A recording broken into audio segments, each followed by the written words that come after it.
नमस्कार, मैं हूं दीपक तिवारी। आज हम बात करेंगे अमरनाथ यात्रा पर। अमरनाथ तक देश के दूसरे हिस्सों से कैसे पहुंचा जाए, क्या सावधानियां बरतनी चाहिए, यात्रा के दौरान क्या रखना चाहिए क्या नहीं, इन सब की जानकारी हम आपको अपने चैनल के माध्यम से देने का प्रयास करेंगे। तो चलिए चलते हैं अमरनाथ यात्रा पर।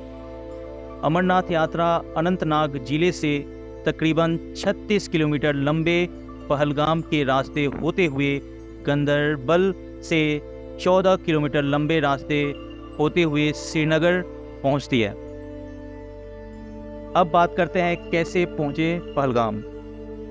तो दोस्तों, पहलगाम पहुंचने के लिए 3 मार्ग हैं। एक सड़क मार्ग, दूसरा रेल मार्ग, तीसरा हवाई मार्ग।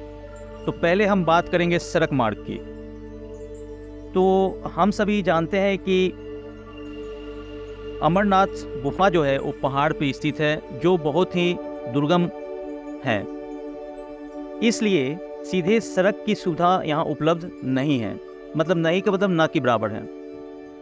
फिर भी सड़क के रास्ते अगर आप पहुँचना चाहते हैं तो पहले आपको अमरनाथ पहुँचने के लिए आप सबको जम्मू तक जाना होगा, फिर वहाँ से श्रीनगर तक आना होगा।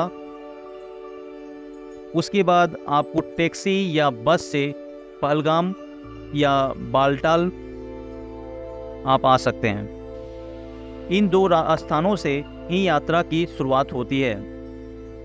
श्रीनगर से पहलगाम तकरीबन 92 किलोमीटर और बालटाल 93 किलोमीटर पड़ता है। दिल्ली से भी हम आ सकते हैं अमरनाथ। इसके लिए हमेशा वहाँ बस की सुविधा होती है, जो बस हमेशा खुलती है अमरनाथ के लिए। तो आपको दिल्ली से अमरनाथ की दूरी तकरीबन 631 किलोमीटर है। और बेंगलुरु से आने के लिए भी बस की सेवा मिलती है। वहाँ से करीब आपको इसकी दूरी 2370 किलोमीटर पड़ेगी। अब हम आते हैं हवाई मार्ग से कैसे पहलगाम तक पहुँचे। तो पहलगाम के लिए सबसे नज़दीकी जो एयरपोर्ट है वह है श्रीनगर एयरपोर्ट, और दूसरा है आपका जम्मू एयरपोर्ट।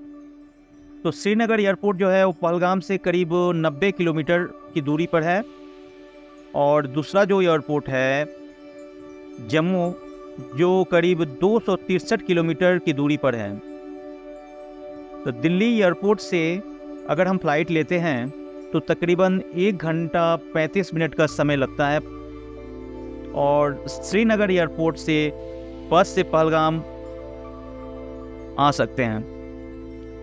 बस से पहलगाम आने में आपको तकरीबन 2 घंटे 40 मिनट का समय लगता है।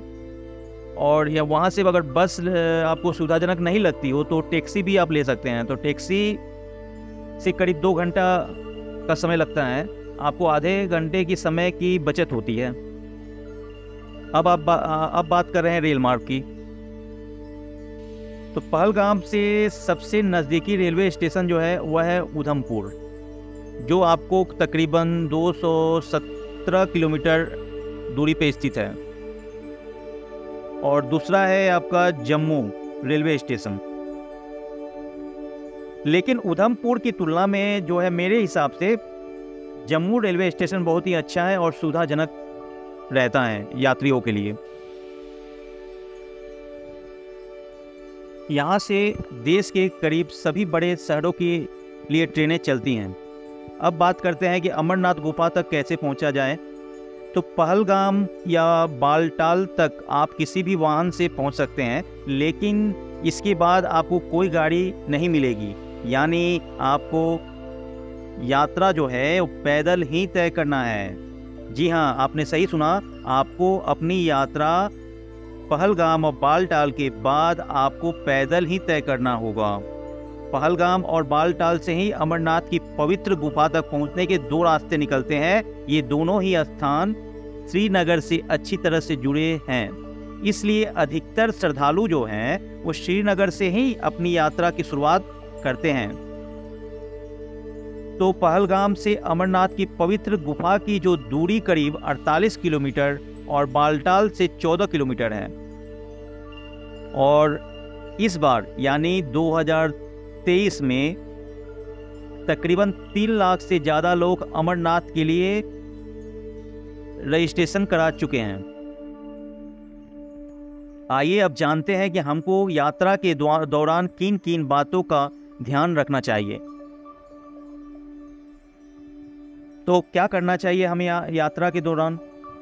हर यात्री को यात्रा शुरू करने से पहले जम्मू कश्मीर से निर्धारित स्थानों से अपना सबसे पहले RFID कार्ड प्राप्त करना होगा। जी हाँ, फिर से आप सुन लीजिए हमारे चैनल के माध्यम से, RFID कार्ड आपको प्राप्त करना होगा और इस कार्ड को सभी यात्रियों को अपने साथ रखना होता है। और एक बात और भी ध्यान देने की ज़रूरत है कि यात्रा के दौरान आरामदायक कपड़े और ट्रैकिंग जूते पहनने की सलाह दी जाती है। यात्रियों को सलाह दी गई है कि चढ़ाई के वक्त धीरे धीरे चले और खुद को वातावरण के अनुकूल करने के लिए समय लें। सांस लेने में तकलीफ महसूस हो तो उसे डॉक्टर से ज़रूर संपर्क करना चाहिए। अब बात करते हैं यात्रा के दौरान क्या नहीं करें। आप जब भी अमरनाथ यात्रा पर जाएं तो अधिक मेहनत ना करें। उससे जहां तक हो कि अपने आप को बचाए रखें और रास्ते में बार बार कहीं रुक कर वहाँ पे बैठ जाएं, आराम करें। और एक बात का विशेष ध्यान रखें, जब भी आप यात्रा करें तो RFID कार्ड के बिना किसी भी यात्री को यात्रा नहीं करनी चाहिए। अगर आप यात्रा पे हैं और यात्रा कर रहे हैं, उस दौरान रास्ते में कूड़ा करकट फैलाने से बचना चाहिए। और इसलिए कहा जाता है कि कूड़ा करकट फैलाने से एक तो गंदगी फैलती है, दूसरा सभी यात्रियों को परेशानी भी होती है।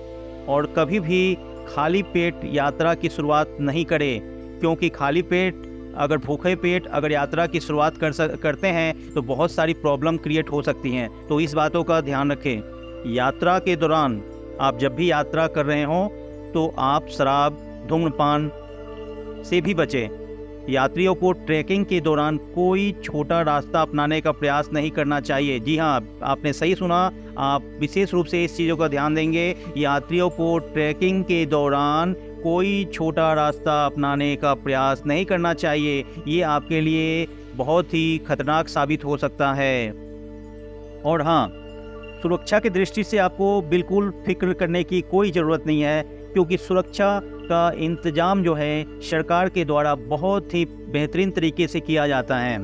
उसके आसपास बेस कैंप होते हैं और आपकी कड़ी सुरक्षा की व्यवस्था की जाती है, जिससे आप पूरी तरह सुरक्षित महसूस करेंगे। और आशा करता हूँ इसी के साथ कि आपकी यात्रा मंगलमय हो और सुखद हो। नमस्कार।